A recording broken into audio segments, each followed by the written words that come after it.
Welcome to Kenton's videos. Enjoy the video.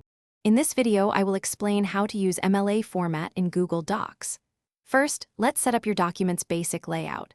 Ensure your margins are set to 1 inch on all 4 sides.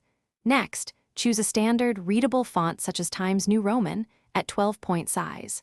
Finally, remember to double-space your entire paper, from the very first line to the last entry on your work's cited page. This foundational setup is crucial for proper MLA style.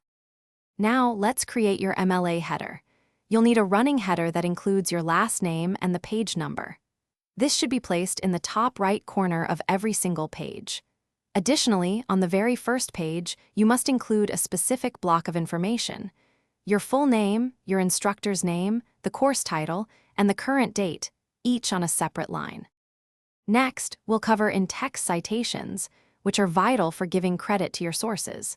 Whenever you use a direct quote or paraphrase an idea, you must include a parenthetical citation.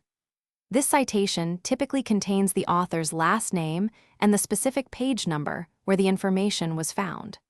Remember to place this entire citation just before the final punctuation mark of the sentence. Finally, let's construct your work's cited page. This essential page should always start on a brand new page at the very end of your paper. Center the title Works Cited at the top. For each entry, apply a hanging indent, meaning the second and subsequent lines are indented 1/2 inch from the left margin. Remember to alphabetize all entries by the author's last name or, if no author, by the title. Thanks for watching. Consider subscribing if we helped you.